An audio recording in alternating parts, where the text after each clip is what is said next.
ఎన్టీఆర్ గారి విగ్రహం నిర్మాణానికి సంబంధించి భూమి కేటాయింపు ఈ ప్రాంతాన్ని ఏంటి దాని విశేషాలు ఏంటి ఆ విగ్రహం ఏర్పాటుతో ఏంటి అంటే అక్కడ మనకేమైందంటే నార్త్ సైడ్ కృష్ణా రివర్ ఉందండి. ఇక్కడ సీడ్ క్యాపిటల్ అనేది ఏం చేశారంటే 1 kilometre east to west 1 kilometre ఉంటుందండి. South to north 14 kilometres. ఈ 14 కిలోమీటర్స్ ఈస్ట్ నార్త్ 1 కిలోమీటర్ గ్యాప్లోనే అసెంబ్లీలు, రాజ్భవన్లు, ముఖ్యమంత్రులు, ఐఏఎస్, ఐపీఎస్ వచ్చేసినాయి ఇవన్నీ వస్తాయండి. ఒక లుక్అవుట్ వస్తుంది. అక్కడి నుంచి వెళ్ళినాక అంబేద్కర్ స్మృతి వనం, ఆ తర్వాత పెద్ద వాటర్ పాయింట్, దాని ఎమ్మటి నీరుకొండ ఉంది. అది నీరుకొండ అనే కొండ ఉంది. ఇది ఒక అనుకోని విధంగా ఒక విజన్గా ఉంది. ఆ విజన్ ప్రకారం ఆ నీరుకొండ మీద ఒక ఎన్టీఆర్ స్టాచ్యూ, తెలుగు ప్రజల యొక్క స్ఫూర్తి ప్రదాత, తెలుగు ప్రజల యొక్క గుర్తింపు, మరి భారతదేశంలో తెలుగు ప్రజలకు గుర్తింపు తెచ్చినటువంటి వ్యక్తిగా, తెలుగుదేశం పార్టీ నాయకుడిగా కాకుండా నందమూరి తారక రామారావు గారు ఆంధ్రప్రదేశ్లో రాయలసీమ, తెలంగాణ అన్ని జిల్లాల్లో కూడా ఎటువంటి రాజకీయ కార్యకలాపాలు, రాజకీయ పార్టీ పెట్టకముందే ఎటువంటి ఇబ్బందులు వచ్చినా కూడా ప్రజల కోసం పనిచేసినటువంటి వ్యక్తి నందమూరి తారక రామారావు గారు.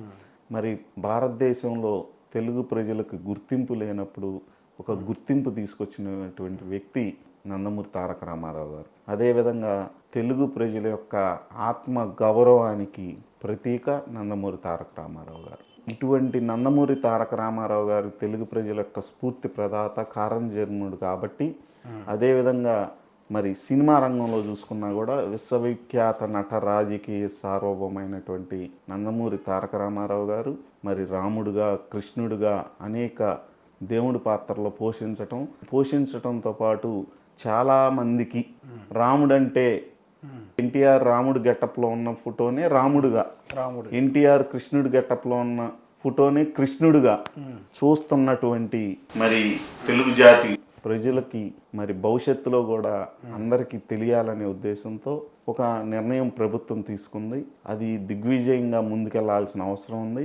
ఎట్టి పరిస్థితుల్లో మరి ఈ 3 సంవత్సరాల్లోనే దాని యొక్క కార్యకలాపాలు మొదలుపెట్టడంతో పాటు పూర్తి చేసేస్తే బాగుంటుందని మేము ఎంతో ఆశపడుతున్నాం. తెలుగుదేశం పార్టీ అభిమాన కార్యకర్తలుగానే కాకుండా నందమూరి తారక రామారావు గారి యొక్క అభిమానులుగా, తెలుగు జాతి ప్రజలుగా, తెలుగు జాతిలో పుట్టిన వ్యక్తిగా కూడా మేమందరం కోరుకుంటా ఉన్నారు.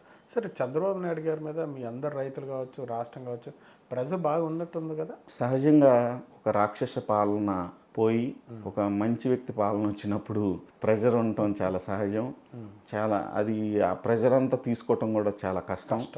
ఇటువంటి ప్రెజర్ ఉండటం మూలానే కొంత ఇబ్బందులు, కొంత బయట అనేక రకాలైన స్పెక్యులేషన్స్ వస్తున్నాయి.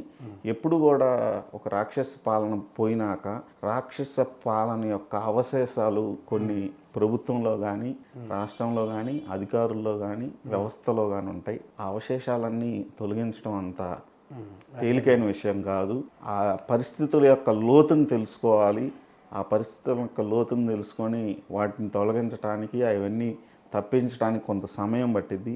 ఆ సమయం, వెసులుబాటు ప్రజలు చంద్రబాబు నాయుడు గారికి ఇస్తున్నారు. కానీ నేను వ్యక్తిగతంగా అనుకునేది ఏంటంటే, తెలుగుదేశం పార్టీ కార్యకర్తలే ఆ సమయాన్ని చంద్రబాబు నాయుడు గారికి ఇవ్వకుండా ప్రెజర్కి గురి చేయటం కరెక్ట్ కాదని చెప్పి ఈ సందర్భంగా నా యొక్క అభిప్రాయం.